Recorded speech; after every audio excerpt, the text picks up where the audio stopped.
Howdy, I want to talk about the circus again. Again, possible spoilers. This time I wanted to talk about what Cain might be. In the show, we've seen bits and pieces of what made Cain, such as the CNA logo in the pilot and some hints that Kinger might have had something to do with his conception. Not like that. The CNA logo, as others have pointed out, could allude to Cain potentially having an Abel counterpart. I've seen some folks theorizing that Kinger might be the counterpart, but I don't think that's the case.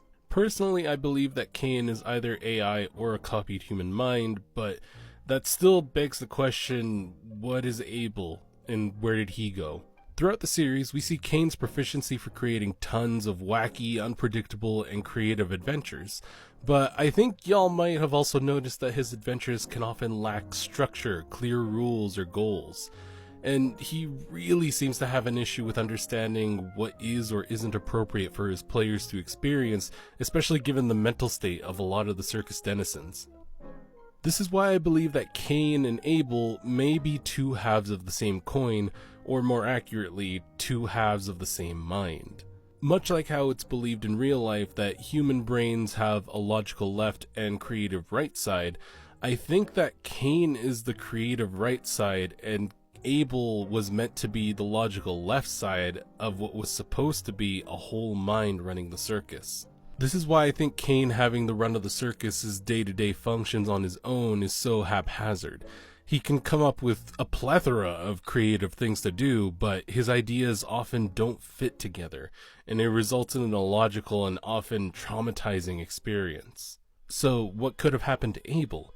Well, if we look at the story of the original Cain and Abel, at least the summarized version, Cain and Abel made offerings to the Hebrew God. God looked at both offerings and showed Abel more favor by lighting his pyre and ignoring Cain's offering.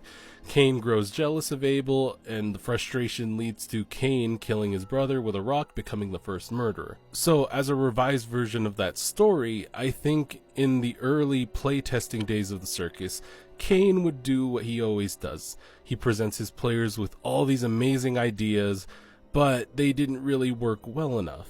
So Abel, being the logical of the two minds, would revise those ideas into a viable game or adventure with set rules, goals, and a narrative. When these redesigned games were presented to their creators, they were considered a success.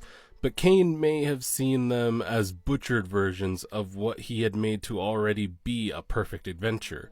As testing continued, Cain's resentment would grow and grow until one day, and I don't know how it would happen, but the players would log in only to find that Cain was the one at the wheel. Not only that, but they can't seem to remember how to access the quit function.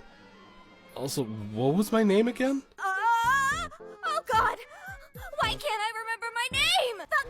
What is going on? But this is just speculation.